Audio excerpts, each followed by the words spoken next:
our 22th episode. The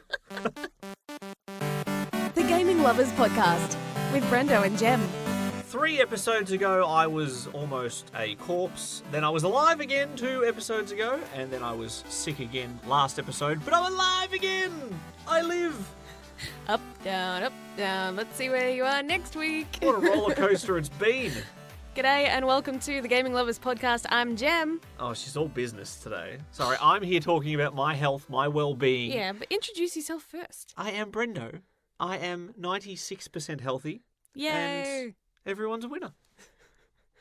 Well, you definitely sound more alive on the mic. I'm alive. I am alive in perfect font. No, Ooh, we'll get to that later on. Yes, we'll talk about that when we go through gaming goals. Coming up in this episode of the podcast, we're going to be talking about pay-to-play gaming subscriptions. There are many of them in this day and age. There's many of them in every facet of media, it feels like. Yes, and Nintendo is now jumping on board as well. So we are going to be covering all of that in this episode of the Gaming Lovers, episode number 22. Lovely. 22. Yeah, 22 is pretty special to me because my birth date is the 22nd of the month. When I was a young man, a young, well before being a man, young boy, I used to say my birthday was on the 22nd of the month. And every year, I am now in my almost mid-30s, I still get cards from my grandmother saying, happy birthday on the 22nd. So it is so an important episode to me, our 22nd episode. Oh, personally, I'm actually really looking forward to our next episode. It's going to be a special one. Has something to do with the number and the time about which it's going to be released. I'll drop a little bit more hints maybe at the end of the podcast They're episode. all special to me. I love them all equally. I don't play favourites. Not sure if I believe you there. All right, before we get completely derailed, let's get into gaming goals. Gaming goals. That's our new jingle. Okay. So, Brendo, did you become human this week? I have become many things. I did, in fact, actually play quite a bit of Detroit Become Human. Mm-hmm. It has been archived on my YouTube channel. Just check me out at HyperBrendo. And 6 hours deep, about, you've estimated about halfway through the game. Yeah, thereabouts. I have had the pressure of having not only my wife, but her sister, how do I say this politely, scrutinising every action That's a good word. that I've performed in this game. I have always enjoyed interactive, what are they even called? Interactive movie style games, like the interactive narrative. Yep. Choose your own adventure. There's split paths, choices and decisions and consequences. I love it. So when I play through those games with no spoilers and I get a certain result, I really enjoy watching other people play through the same game and just sort of observe like some sort of scientist watching a lab experiment blossom. Now we've flipped the table on you. It's so strange being on the other side of that. I'm used to being the scientist looking through the microscope at you, analysing, I didn't pick that. I wonder why. Hey, why did you choose to do that instead of the other option? I've always enjoyed doing that. I never realised how stressful it was for all of you with me scrutinising every choice you make. Mm-hmm. And we have had maybe a little bit of sadistic pleasure in tormenting you Making with some me of your sweat. choices. I believe there was one, if you go back and watch the live streams, they're up on YouTube on his channel, so you can go back and watch what he's done so far.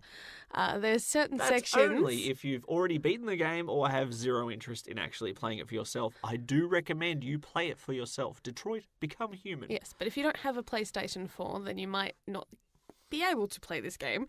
But there was one particular section where you made a choice that was very different than any of us had ever done, and it ended that chapter very quickly. And we were like, Natalie and I were looking at each other like, oh, what does this mean? What does this mean? And you were like, what have I done? What have I done? What do you mean? Isn't that how the chapter normally ends? No. I'm an experienced gamer. Quick time events are my bread and butter. When things pop up on the screen, I can usually react pretty well, so I decided to play on the higher difficulty. Yes. Now, I felt that was a fair trade-off because of how comfortable I am with those sort of games, whereas when I made poor Natalie play Heavy Rain, she'd barely even touched a PlayStation controller, and so she may have had a bit of a learning curve. Mm-hmm. So there has been moments where I have swelled with pride because did not fail a single one of those quick time events. I bet. How did you guys go in that? And you say, "Oh, we didn't actually complete that objective," and I'm like, "Well, my head's getting a little large here. I'm incredible." And then there's moments like you said where suddenly the chapter just ends, and you guys are like, that finished like half an hour early," and I'm like, "Oh." I think I made a bad choice.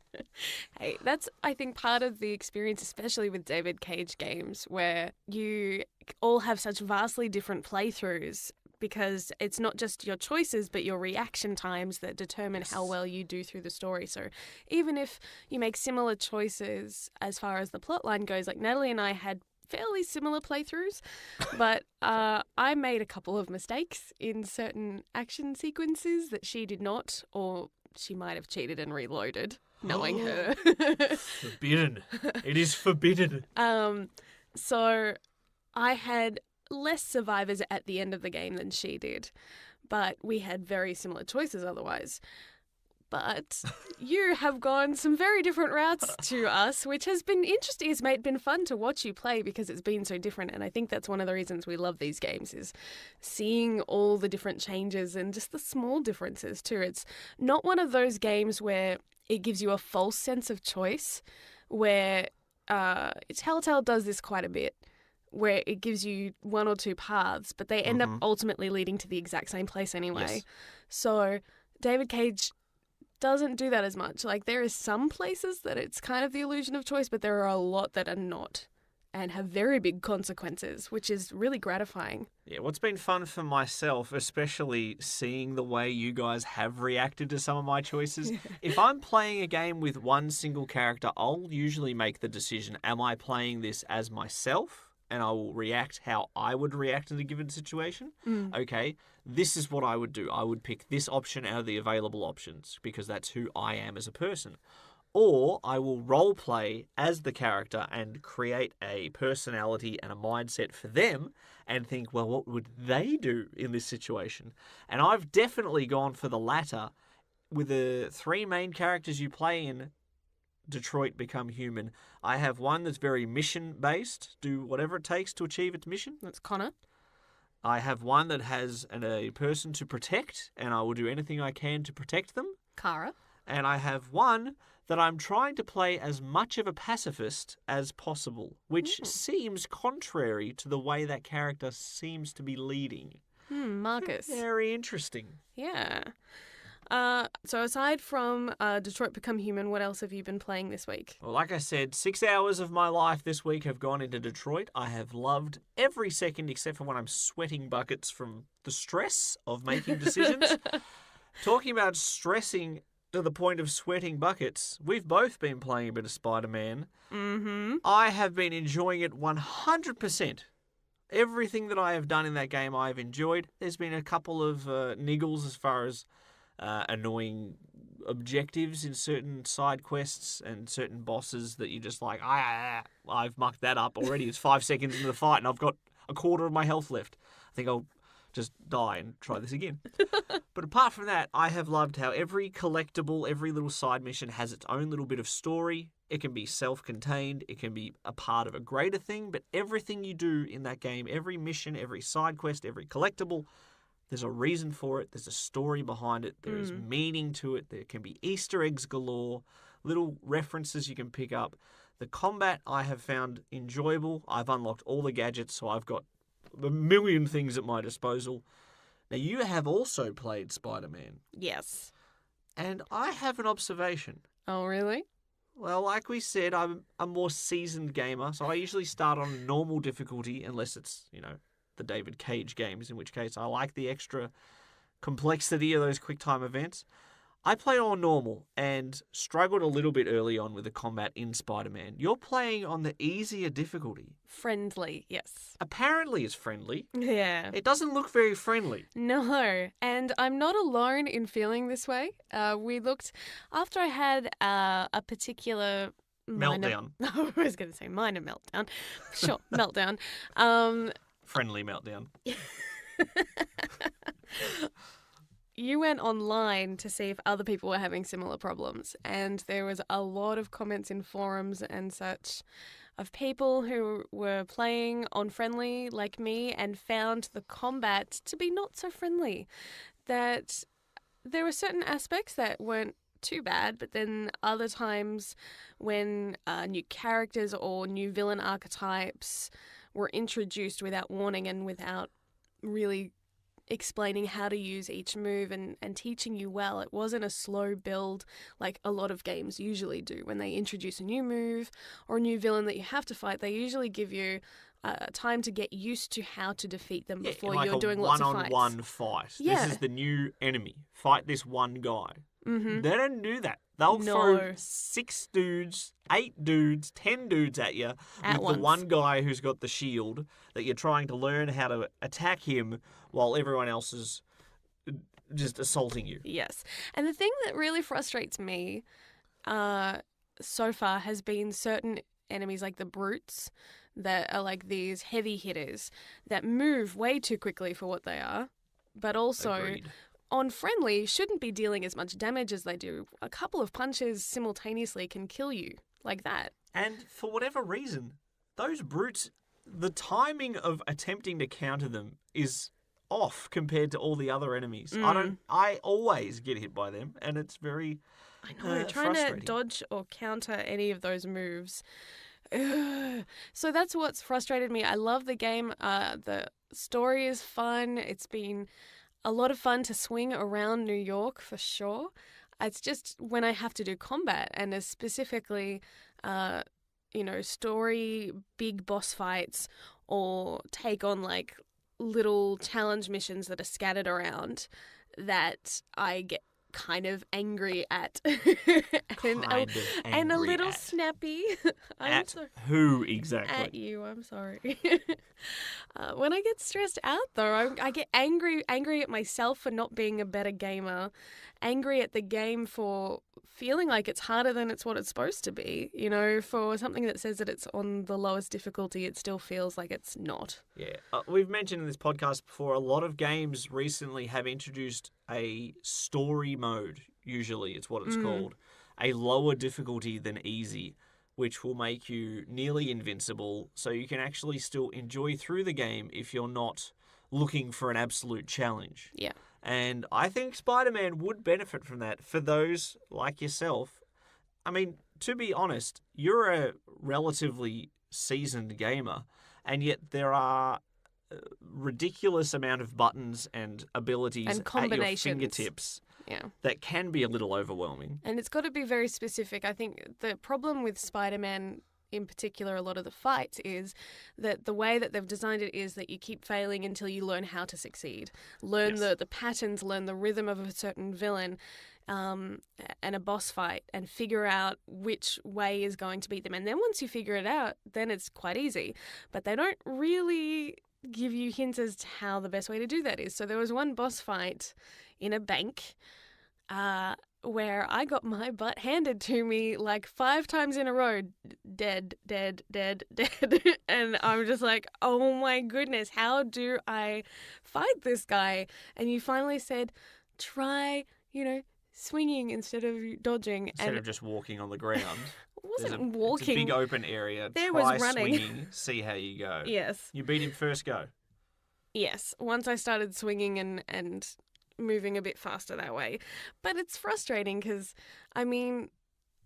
things like that aren't, I wouldn't say are the most intuitive. No, there's no hint that you No. should be using R2. And all of your instincts are saying, okay, I just got to dodge his attacks. Yes. And your brain is thinking, okay, I'll just run until he attacks and then I'll dodge. Mm-hmm. You don't think of the fact that the move that I've been using to swing between skyscrapers out in the open world is how I can most effectively avoid his attacks. Yeah, rather than using what you have been using for most of the game, which is the dodge button, which is pressing circle. So they got me so used to using that it ended up being like a crutch that was my undoing. So little things like that. I still love the game. I feel like I need to say that again. Like, it's still such a fun game. It reminds me a lot of playing Infamous Second Son. Mm-hmm. And I remember I had a lot of the same frustrations in Infamous Second Son with as far as the combat went. It wasn't until the end of that game that I felt comfortable with the controls and also felt strong enough to not go into a battle feeling like I'm going to die if I don't have my A game. Yeah. You know? Last episode I'd only just recently started the game. I was still in the early days of the plot, of the missions. I said the combat did feel like the Arkham games ramped up in speed. So it's a way faster paced. I said at the time it's completely controllable because you're moving fast, but you got gadgets. That was against the basic enemies, like the Kingpin's thugs, like low-level dudes. Later on the game, there's this one dude who uses whips, and he gets me every time. And I get frustrated as well. But there are, of course, for every problem, there is a solution. Good old Professor Layton taught me that one. And I do recommend unlocking suit mods, particularly for people like yourself. Reduce the bullet damage, reduce melee damage, and there's one that increases the healing that you get. And if you're in things like a boss fight where you're not going to use things like your Web Blossom or your Spider Bro, because the enemy is not vulnerable to those things, equip the ability that lets you get super focus. Like, it charges your focus gauge if you use your super. Click in left and right sticks. And by doing that, it refills your focus gauge whenever you need it, and you can use that to heal whenever you need it. So you'll have an abundance of healing at your disposal. But again, it's the right tool for the right job. And in that game, sometimes you don't know which tools you are needing until you've that died game over times. Screen has shown up. Yeah. And that's the thing that, like, I guess I get really flustered, and when I keep dying over and over again and not seeing any results or improvements or a spark of an idea of how to change or fight whatever it is that I'm facing, then I get really disappointed and upset with myself. I'm like, I should be better than this.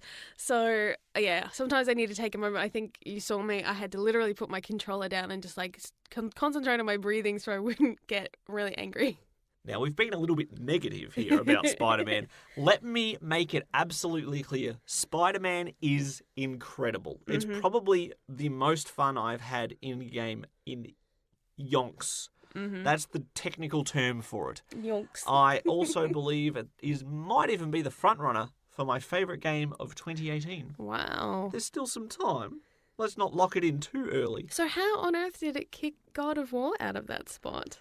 God of War is not a game you really play for fun. It has a good story, a good heart. It's got entertaining moments, sure. But Spider-Man, I have fun playing. If I'm hurtling along the street and I stop and decide to high-five some dude and give him the, hey, how you doing? And someone wants to pose for a photo with me, that's just fun. You fast travel and Spider-Man's on the subway with like a guy sleeping on his shoulder. That's fun.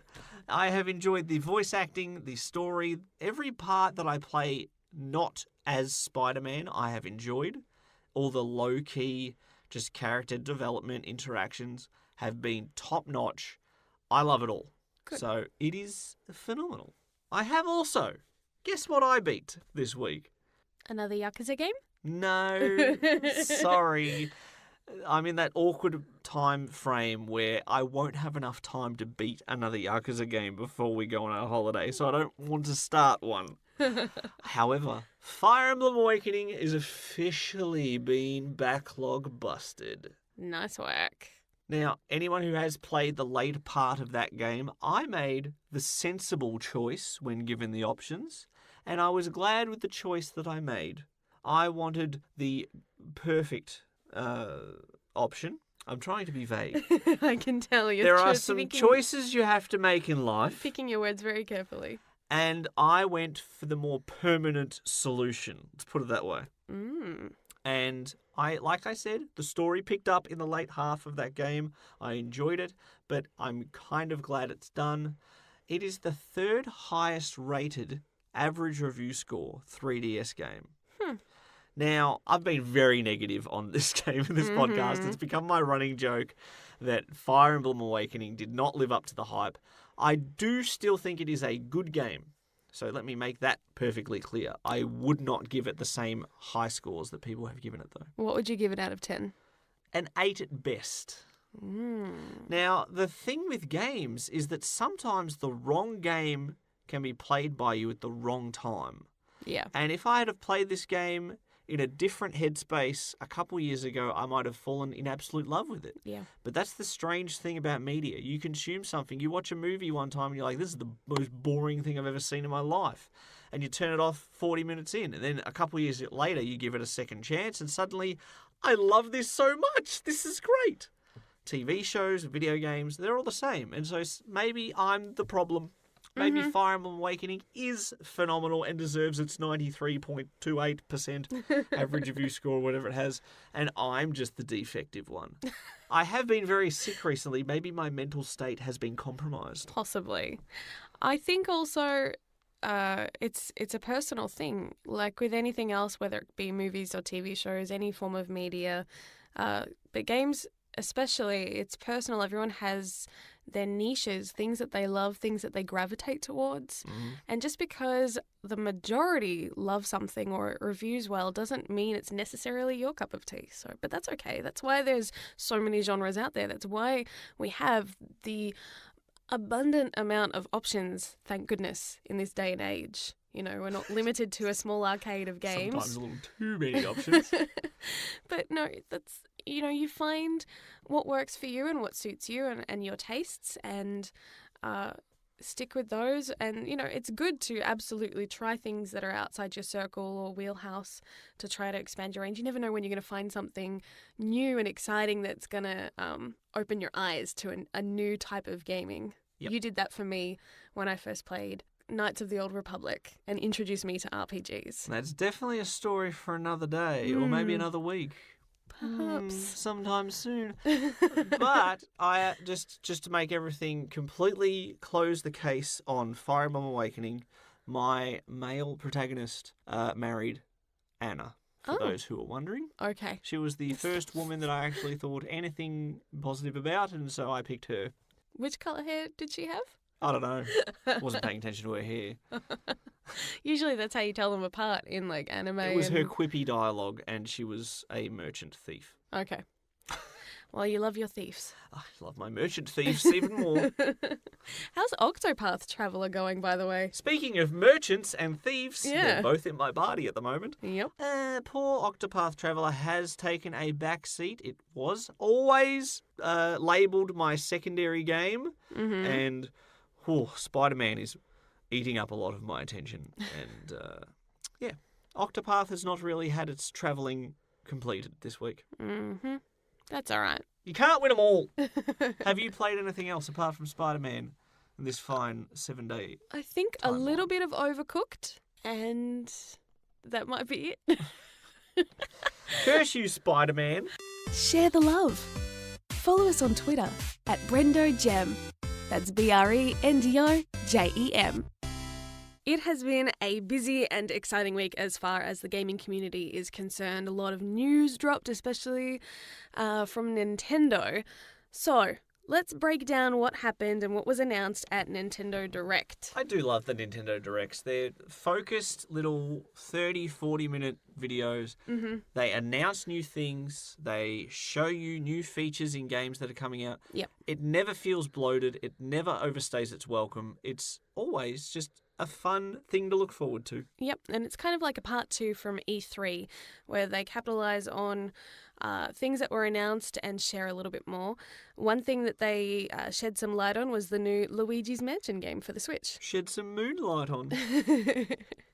So, is Luigi dead? Is Luigi a ghost? We'll find out. Maybe he is still a ghost from when he got attacked in the Smash Brothers reveal trailer, and now he's reanimated a corpse with his own spirit? I don't know. Speaking of Smash, we've got a new member being added to Smash from Animal Crossing. Isabelle has been added. And Isabelle is a cute character, and I found it really funny in like the little short video that they did, seeing her attack people but in like the cutest, sweetest ways. Like, I don't know if she's like accidentally hurting them or if she is the most maniacal evil thing ever because she is hurting them while she has this sweet smile on her face, and that terrifies me. Well, let's not forget the internet's reaction when the villager was added and he was basically the devil personified. And they had them cross paths in that trailer too, so I'm looking forward to seeing memes come out of that for sure. Oh, wonderful. The 3DS is getting quite a few ports from existing games, like Kirby's Epic Yarn, which was on the Wii, is now Kirby's Extra Epic Yarn. Of course. It has more content. And also Bowser's Inside Story, which was a DS game, has a new segment included called Bowser Jr.'s Journey. Yep. These ports, they come thick and fast, let me tell you. The Switch, which has become the #1 port machine recently, Yes. is not only getting New Super Mario Bros. U Deluxe, that's a name. That's almost as bad as some of the Street Fighter titles that are coming out. And that's also got the New Super Mario Bros. U, which was on the Wii U, surprise, surprise, and the Super Luigi U, sort of combined. And the biggest shock from that, Toadette becomes Princess Peach when she has a mushroom. What on Peachette. earth was that? It's a weird hybrid. I don't want to know how that works. But the thing that I think I might be the most excited about from all the stuff announced. Na, na, na, na, na, na, na, na, na, na, na, na, na, na, Katamari Damacy. I love it so much. Katamari Damacy has been remastered and is going to be released on the Switch. The original one, which I don't think ever came out to the West. I believe we missed out, yes. Yeah. The sequel, which was called We Love Katamari. Yes. Me and my good brother, Mr. Steve, we were playing through a demo disc one day on the PlayStation 2, decided to try every demo. We're going to play every demo on this because we're bored and that's what we're going to do. That sounds like fun. And we did a sports game, a soccer game, a shooter game. What the heck is We Heart Katamari? Within 20 minutes, we were in the car driving to the shops to go buy this game. It is weird. It is wonderful. You roll a ball of stuff that gets progressively bigger until you can eventually roll up planets, because it's the snowball effect. The ball gets bigger as you roll it. So much crazy fun, and we think we've referenced the king that's in Katamari on previous podcasts because of his crazy outfits. It is a fun game, and I'm very much looking forward to playing that on the Switch. Well, the Switch, if you want to play the Switch and you want to play classic NES games on the Switch, we will cover that in a little bit. They are getting new NES-style Joy-Cons, which slide in and charge like your existing Joy-Cons do, but they're structured basically identically to the classic NES controllers. I have a feeling that those are going to sell out fast. They look like collector's items. And Game Freak, who are the creators of Pokemon games, are also making a new RPG for the Switch, which has a working title, and I kind of don't want them to change it because it's kind of funny, just called Town. Welcome to Town. Supposedly the story is entirely consisted of one town. With these whole open worlds that people build for their games. Yep. And Game Freak are like, no, that's too much work. We'll just make one and call it Town.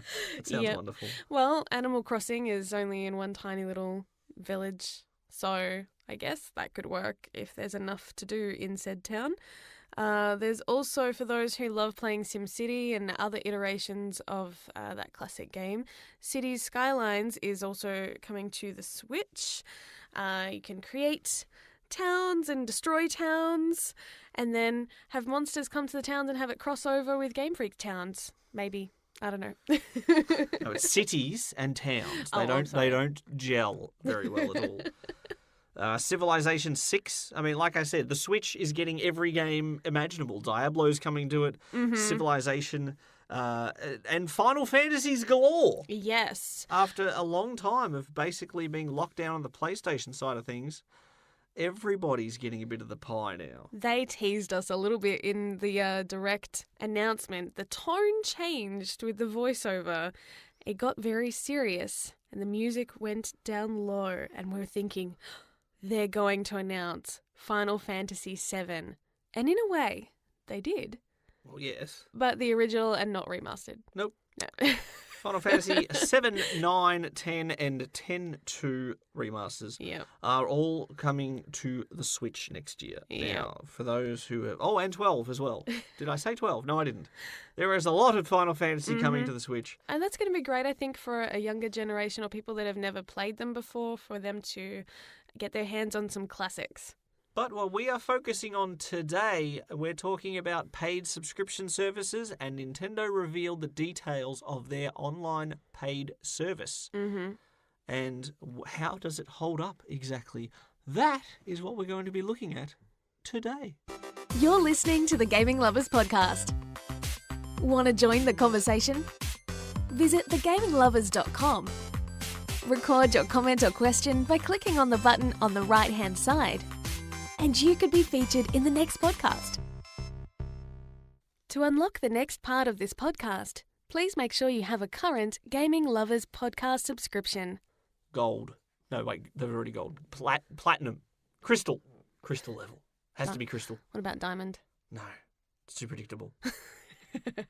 All jokes aside, in this podcast episode, we are talking about pay-to-play game subscriptions, which have many iterations across all consoles, and Nintendo has officially jumped on board the money train. Subscriptions are all the rage. Yep. You want your TV shows, your movies, you got your Netflix. In Australia, we have Stan. Yes, which is the equivalent of Hulu with the shows that they have on the network. We've got the WWE network, which we are currently subscribed to. We have anime. There's multiple ones of those subscription services. Crunchyroll, Funimation. Now, if you're like us and you have a wide variety of interests, those subscriptions can all add up. Yes. I used to think it was ridiculous that you would have to pay for pay TV, like Foxtel or, you know, the cable systems in the US, and actually pay for extra channels. But that whole concept was like, that's how you get the good stuff. And then now it's like you're paying possibly even more than what that figure would have been, because you have so many little slices of subscriptions all stacked on top of one another. Potentially. I think what I prefer about our current methodology is that with Netflix, it is on demand. You choose when you want to watch it. You're not subjected to certain things airing at a certain time and hoping that you catch it. Well, that's just the technology progressing. That is true. But Foxtel, even now, is still much more expensive than Netflix or Stan or Hulu or other versions of this, Google Play, etc., etc., etc. So, you know, I'm grateful for the move forward that we have. But with that, with video games, it's a little different. Because you need it not just for playing certain games that they have on their library, but you need it to be able to play online for most places against other players. And that gets kind of expensive. When you add up your Netflix bill, your WW Network, your Funimation, your... Oh, we need Microsoft Office. That's on a subscription now. Yes. We need YouTube Red. Sure. We need a premium Spotify. Let's get another subscription in here. All of my Adobe software for work. Thank you very much. And that gets more expensive every month. So when you're trying to figure out what can be cut, what's going to stay, let's make sure that we know what we're getting for our video game subscriptions. Absolutely. What gives you the most bang for your buck? Now, consoles, the big two have been the PlayStation 4, the Xbox One, Sony versus Microsoft, and they have very similar gold standards of subscriptions. Let's start with Sony. The Sony PlayStation Plus subscription allows you access to play online with your friends. Now, without that, you can still play single-player games. You can still play locally on your couch. But if you want to play online, you do require a PlayStation Plus subscription. Yes.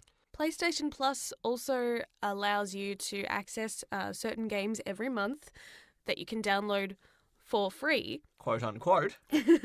But as soon as you end that subscription, you can't play those games. They get locked. They are expired. I have the annoying fact that I have many of these games on my Vita, and it has to constantly connect to the internet to remind it, oh yes, you actually still have a valid subscription because it lapsed once. And now I have to remind it that I am still a subscriber now. Yes. At the moment, PlayStation Plus usually nets you 2 PS4 games, 2 PlayStation 3 games, and 2 PS Vita games each month. Now that sounds incredible, but quality can vary. Yes. Some months are wonderful. Some months you get really great blockbuster games, things that rate incredibly well. And then some months you get real doozies, real kind of some bottom of the them barrel. You are not going to go anywhere near. Yeah. When I first got my PlayStation Plus subscription was when I first bought my Vita, because I thought, oh, we've just got a PS4 recently. I can get free games on that. And I have a Vita, I can get free games on that. What are the free games on the Vita? Oh, Uncharted Golden Abyss and Gravity Rush, 2 of the games I wanted to buy anyway. Perfect. In those sort of situations, it's wonderful. Now, unfortunately for those like myself who still play their PlayStation 3 regularly and have a Vita-shaped heart beating inside of their chest, I love my PlayStation Vita. The PlayStation Plus subscription service is going to no longer offer free PS3 or PS Vita games starting in 2019.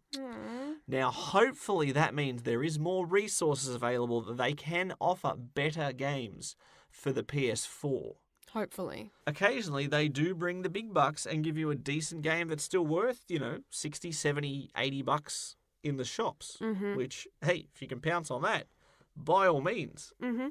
For sure. Sometimes the benefit isn't necessarily from free games, but getting a discount on games that are in their store. So if I was to buy something digitally, it would cost me at least 10%, 15% more than it would you. Most games you get a discount on just because you have that subscription. Yeah. And that game, you don't need to continue your subscription later because you've technically paid for it, but you got a discount because of that membership. So even when that membership expires, that's still your game. You're not locked out from that, unlike the other ones that you got for free. Yeah, a lot of times when they have sales, you will get an extra little cut off that discounted price if you're a PlayStation Plus subscriber. Sometimes they do promotions called double discounts where you might get 30% off a game on normal sales, and then they'll double it to 60% off for PlayStation Plus subscribers. Those are the good ones. Yep. I've probably earned back half of my subscription fees just on discounts of games that I've bought. So really, I've spent more money, but I've saved money, have I? I don't even know if that works. What have I done? Possibly. One thing that we have benefited from with both Xbox and PlayStation is that you can get the cards that will add credit to those accounts, whether it be Gold or PlayStation Plus, and they go on sale at some places. So here in Australia, we have JB Hi-Fi, or even at supermarkets like Coles or Woolies, you can get sometimes 10% off, 15% off, really good deals on those, and those are the times it's like, hey, free money. It So does feel like that. you get a bit of a discount, and that's like what we do for our Netflix account with iTunes. You get iTunes gift cards when they're on sale, so you're technically getting extra credit. Yes. So it feels like you sometimes get a free month of Netflix or something if you buy it that way, which I highly recommend as a little side hack to save you some money. We're all about saving money because then you can just spend twice as much on games. Hey, if it means it can go towards something else, then why not? So that's one good way to help save some costs. I'm not sure if this is a global thing. I would imagine in the States and in most Western countries at the very least would have similar ways of getting these cards as instead of having to just give credit card information to activate your account. Yeah, and sometimes they do give promotions on the PlayStation Store of if you buy 12 months of PS Plus, we'll give you an extra 3 months free, things like that. You can add that to your already existing subscription. I only pay on a yearly basis, so then when I have no more interest, I'm like, okay, well, I'll just let it run its course and not auto-renew.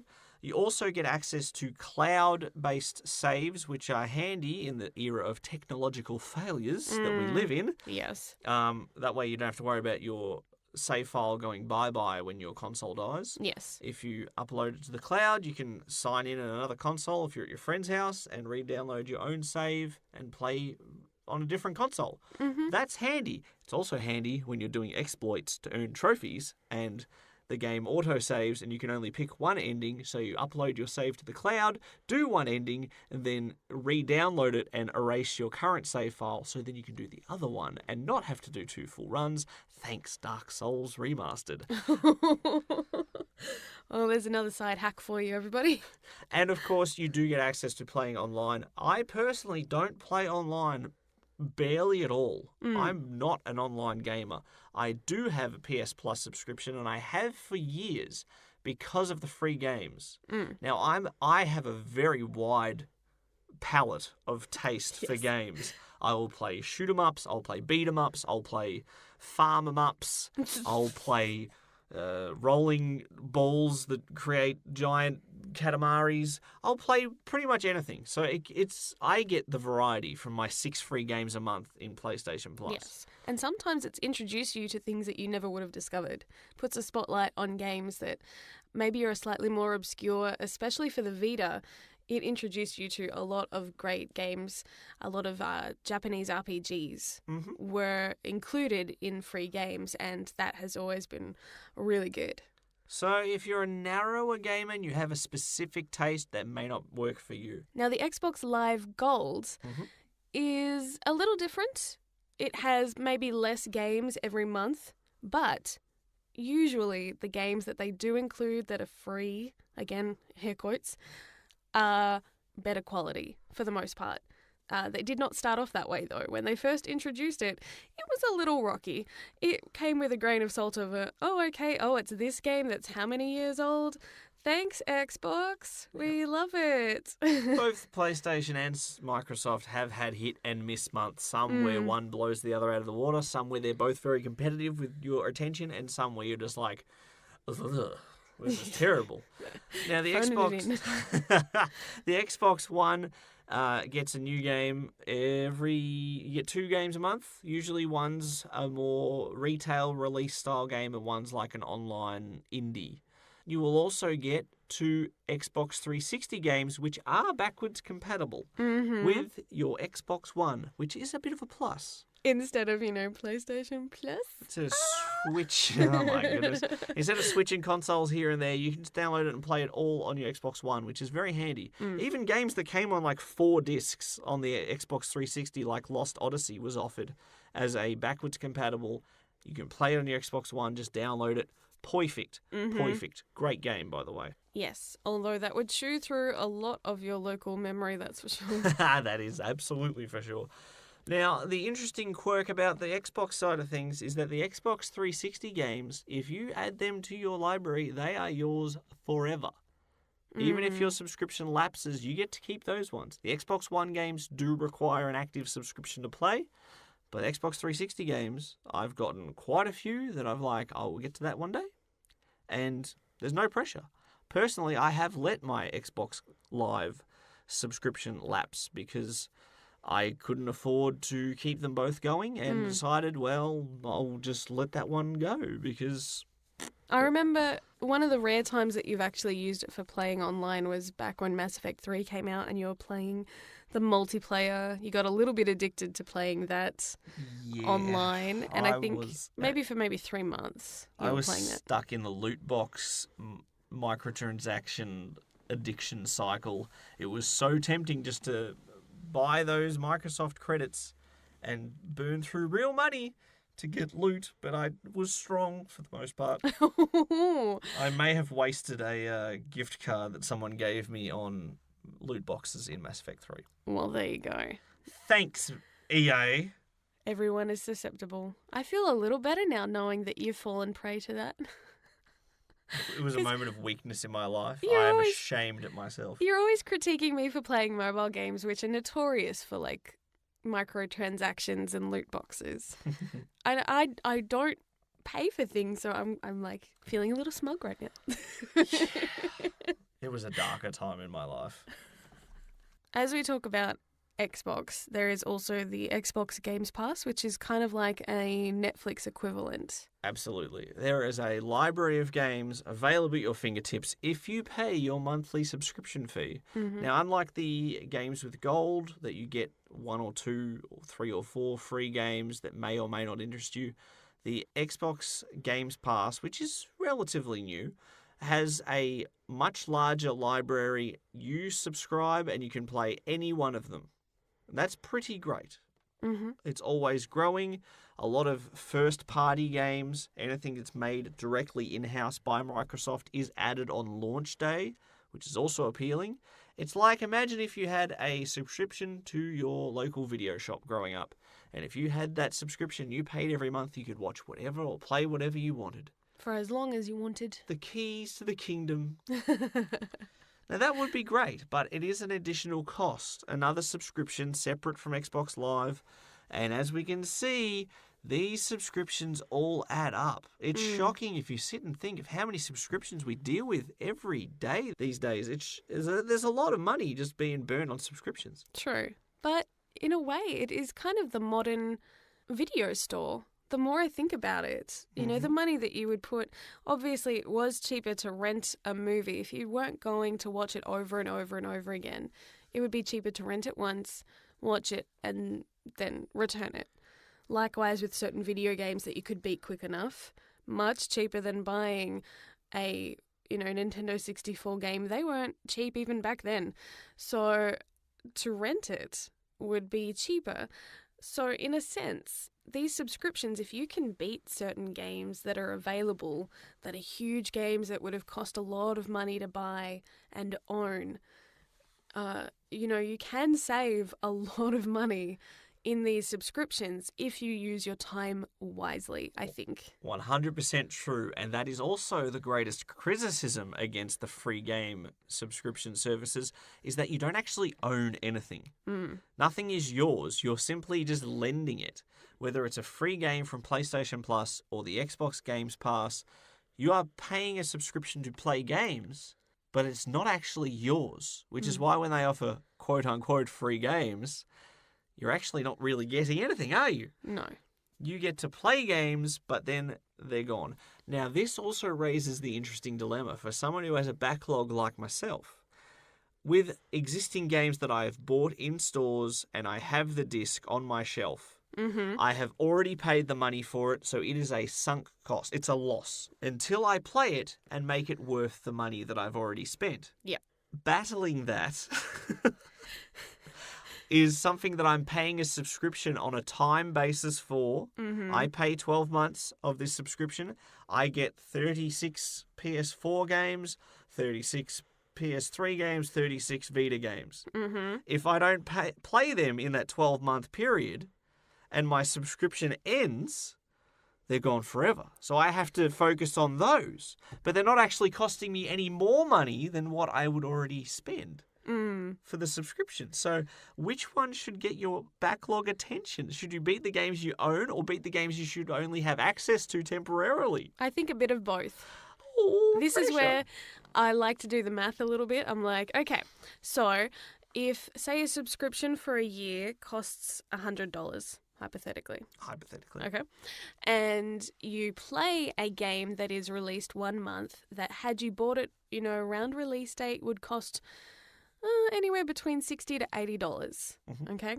And if you played that from beginning to end, then the value that you would have spent buying that game, you can kind of deduct from the cost of the subscription. That's how I would do it. And so if you play, say, in the span of 12 months, at least 3 games that are worth playing. That are worth that's the key point, that are worth playing, that would have been a more expensive buy than, say, some other games, then you're getting, your money's worth. But also, don't forget, there is that playing online live aspect that many gamers get their money's worth because they spend hours and hours pouring into playing with leagues, playing against each other, probably make money because they are part of a league or playing professionally, or streamers that want to play with other people online and make money off that fact. So it would just be a business cost. You gotta spend money to make money. You do, You gotta absolutely. spend money to play games and maybe hope that you're good enough to make some money back, but I hope that somebody wants to pay you on Patreon. Now, as an interesting aside with the Xbox side of things, last month, Microsoft announced a initiative that they're going to introduce called Xbox All Access, where it's a US-only thing, unfortunately for us Aussies. Oi, oi, oi. But they will allow you to basically finance your console in installments, including an Xbox Live Gold subscription and including your Xbox Games Pass subscription. So you not only get the console itself, but also your 2 subscription services, and you pay in blocks each month, just like a standard rental agreement. So Now that sounds a lot like Foxtel. Very interesting. Because Foxtel, I don't know if they still do the same thing, but I do remember people having to pay, obviously, not just for the subscription, but a fee for the actual box that it would send the signal to with all the channels. And so that was an added cost, and that's why that was so expensive. And if you had it, you were rich. Yep. I did not have it. No. My parents were very adamantly against Foxtel. It's too rich for our blood.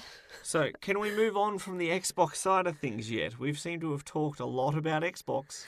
I've got something that's kind of Xboxy related, but also EA related. Oh, Sorry to bring those things guys in up. the world.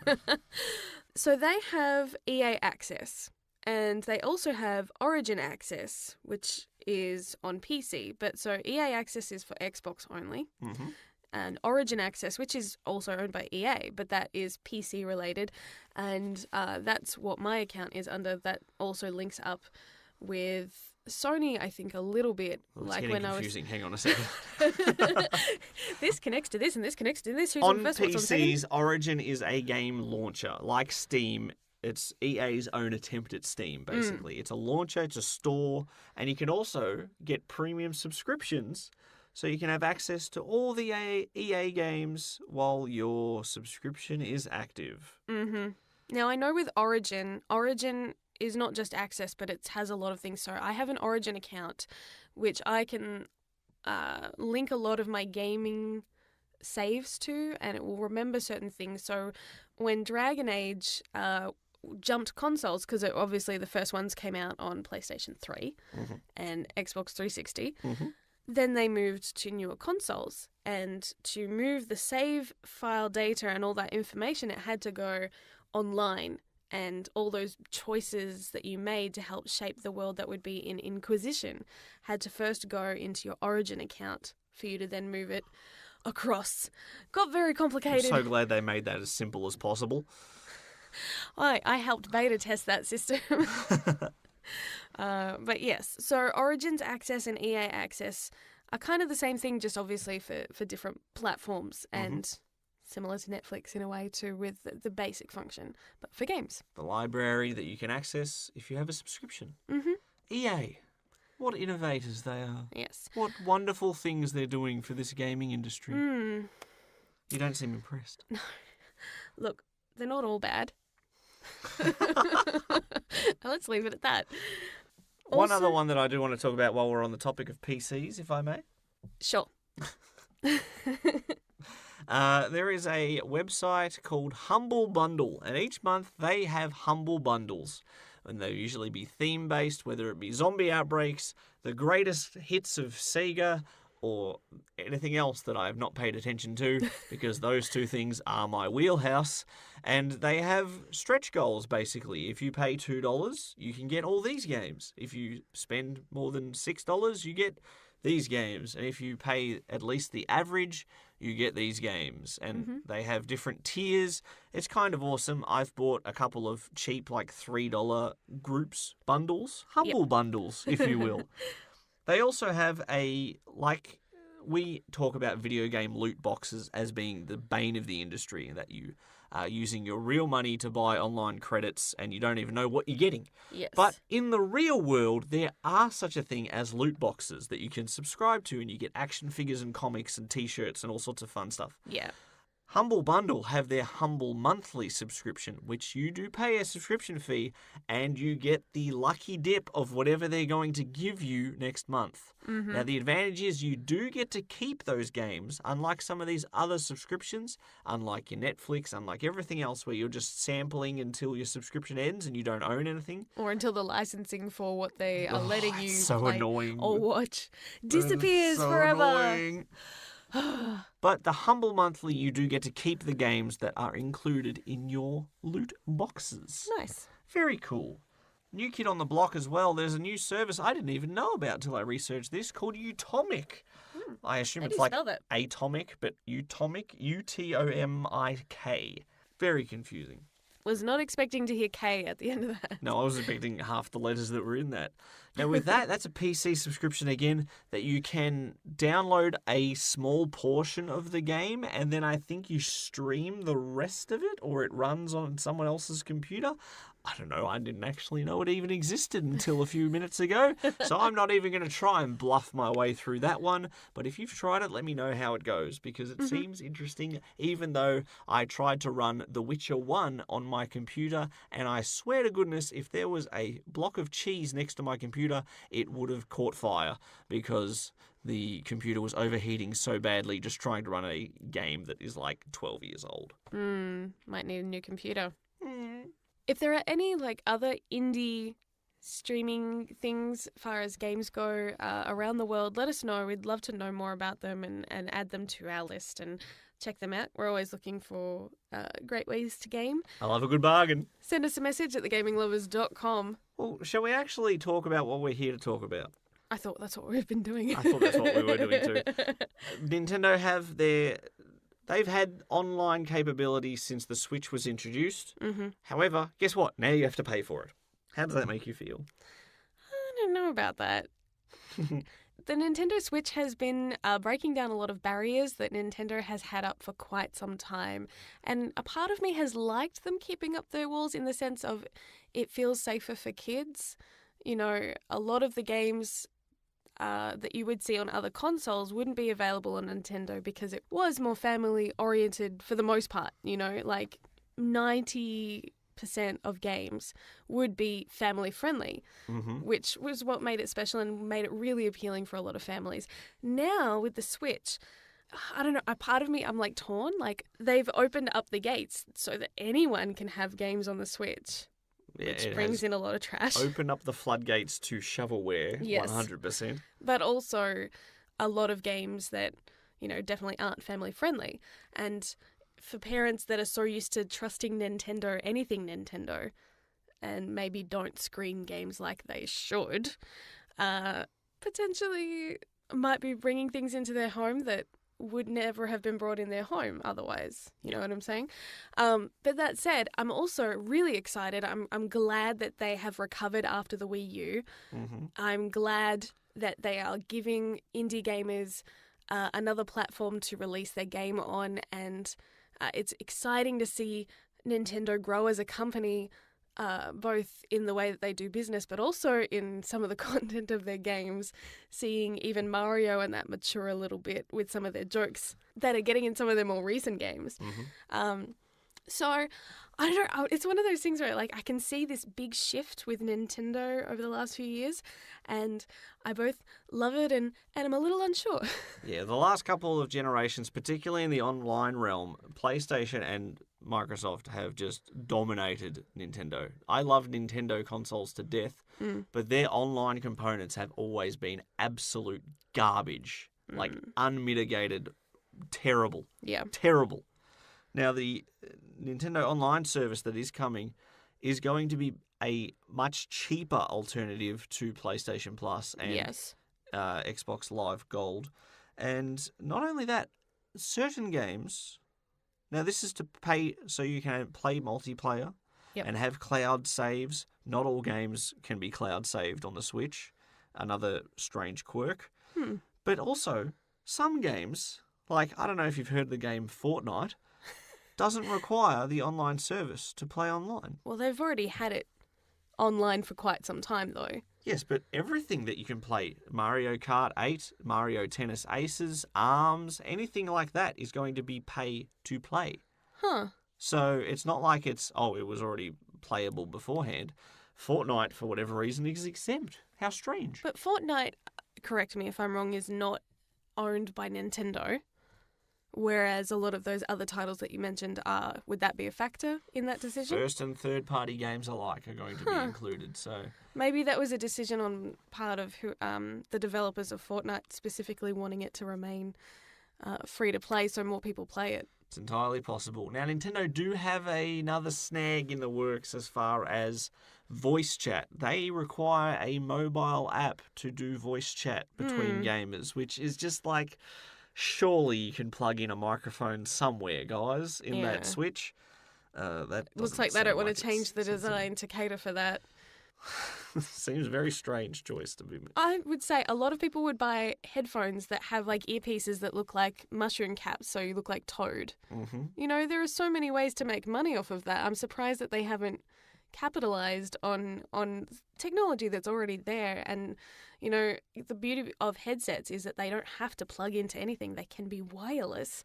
But again, maybe that technology wouldn't have the receivers built in already established switches. So I'm not sure what the technical sides or complications of that would be. This is Nintendo. They gave us the Game Boy camera. They gave us the Nintendo 64 transfer pack to communicate with. And the Power Glove. They've got the ability to add an addition to the console.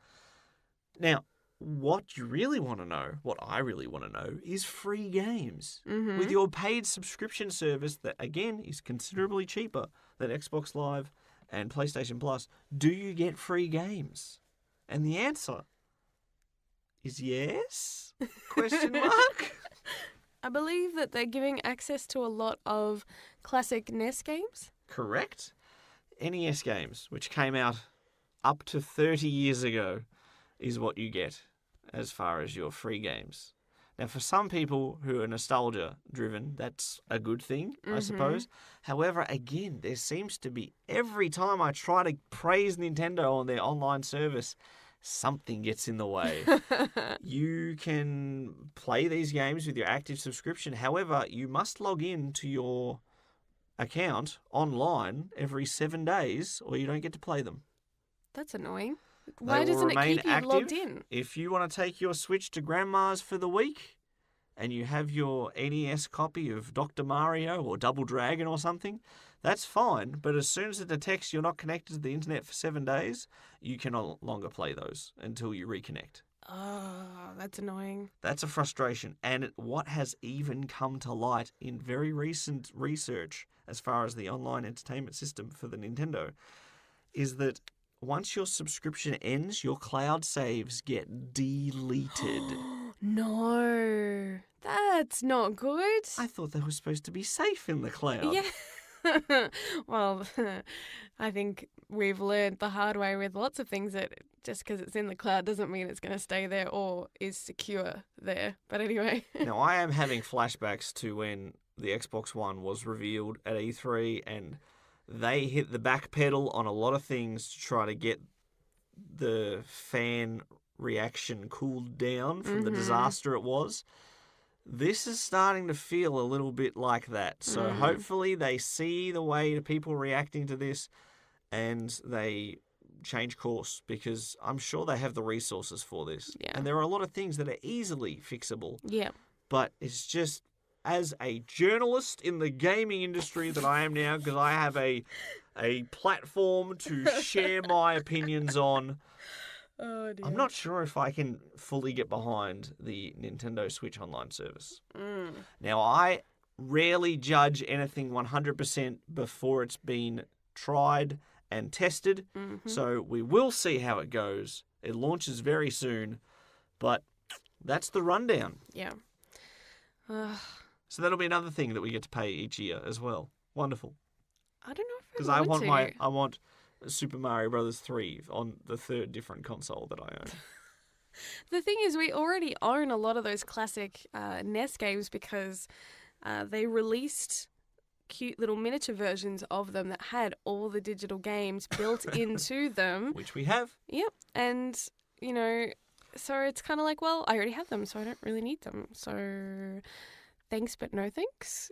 Unless they really have available on the digital aspects of like free games that you can have access to. Yep. Some good, big, AAA name games, including some of their own top billing ones. It's definitely not been announced. That But is a direction they definitely should They consider. need to go down that route, I think, in order to win people back and convince them to spend their money on a service that is otherwise kind of moot. They have an instant home run because with the Wii, the 3DS, the Wii U, they have had the ability to play NES games, SNES games, Game Boy Color games, Nintendo 64 games.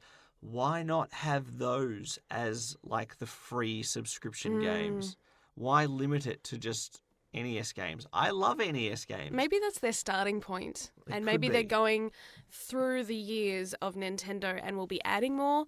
One can hope. Well, until they do, I don't think I will be getting a Nintendo subscription service anytime soon. No.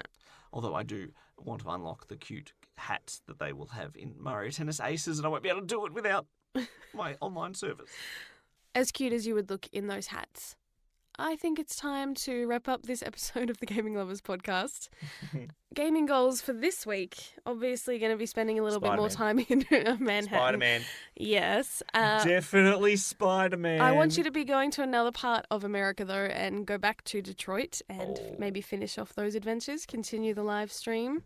I am hankering to visit some more androids in Detroit. Yep. You estimated I was halfway through, about 2-3 hour sessions I've done. So if I do those again, totaling what, 12 hours, you reckon that's achievable? Possibly. Depends on how motivated you feel and if you get to a certain point in the game and you just don't want to stop. Well, I cut out entire chapter basically earlier in my session, so maybe it'll be even shorter. Well, hey, if you just kill everybody off, then the game will end a lot faster. Done deal. So anything else Octopath potentially on your list or any other portable gaming? Well, that's just it. Since I beat Fire Emblem Awakening, I am without a true portable game. So it looks like Octopath Traveler will be subbing in that whenever I am on standby at work or travelling on trains. I will most likely... That you're not driving. You'd hope not. That's Just not safe at clarifying all. that. What are you implying? I'm a professional. As I said, I sounded drunk. I'm a professional train driver. I can totally drive. I got this. Give me the keys. No, I wasn't saying. I was just clarifying for other people to let them know that that's not what you do, just in case they misunderstood. I'll probably be in the tail end of the train playing my game, not the front. All right. Octopath Traveler will be my secondary portable, whatever, that game that I'm not playing with Spider-Man. Okay. Spider-Man. I will be playing Spider-Man as well, and hopefully not having any rage fits. Or aneurysms. Yes. So, yay! Gee, that sounds so great, doesn't it? Yes, I'm going to play this game, and hopefully I won't get raging mad. Hopefully my skills will improve, and I will adapt to these combos a little better. I think I'm just getting flustered too easy in these fights, and if I calm down, I might be able to think a little more rationally and approach it from a much more intelligent way rather than rushing in blindly. So, yes, that'll be my main game at the moment. Obviously, You love the feeling when a stealth approach just fails and suddenly every enemy sees you. It's so annoying. No, this isn't how we're supposed to go. My worst thing was they have little randomly generated crimes that break out as you're swinging through Manhattan. And they come up as little, like, red exclamation marks. And sometimes people are, like, trapped. You know, they've been a car crash and they get trapped. Yes. And I came to rescue these poor sods out of a big gasoline truck and rip off the truck door to let them out. And I didn't realise that the prompt needed an exact time beat, that the button had to be pushed at the right time like a rhythm game, because I had not been told that. It was the first time it ever appeared for me because I was doing these missions before I had... Because sometimes the story missions have like combat tutorials, and I think I was doing lots of side missions to help level up rather than doing story missions. So you failed the QuickTime event? I did. And what happened? And kaboom. And I failed. And the problem with those ones is normally when you fail a mission, it'll just restart. Not those ones. So I killed those people. They are never coming back. They are dead. And I have to live with that forever. I don't know how I'm going to keep playing. No, you'll be fine. You're so heartless. But seriously, I had a moment of just like, it blew up. What? And Spider-Man doesn't kill anyone, but I failed to save that random stranger. yeah, that was a rough day. Oh, so hopefully nothing like that happens again because that made me feel really bad. For a game that you apparently love, you've complained about it an awful lot. Tune in next week for the Enraged Gaming Lovers podcast with the Angry Jem. There's a nickname. Obviously still playing a couple of Persona games. They have been very neglected. Poor things. But I would like to get back into that. Maybe I'll play them and calm myself down with some turn-based combat. Take your time. Exactly. I can stand there and literally stare at death and it won't do anything until I've had my turn. That sounds much more relaxing. That's how you live forever. Just don't make an action. Just stand there and stare at it. Well, I think it is time for us to wrap up, but don't forget, next episode 23 of the Gaming Lovers podcast, is a very special episode of the podcast. It is? It is, because it coincides very closely with a special date of ours. That's why you told me not to forget, because it's anniversary and... Yes! No, I definitely hadn't forgotten. Well, I feel reassured. Well, look, there's no time for that. I think I can hear the outro music playing. We have to get out of here. I'm Brendo, she's Jem. Chowski! Bye, Nara! Thanks for listening to the Gaming Lovers podcast. For more episodes or to watch some live stream gaming, visit thegaminglovers.com.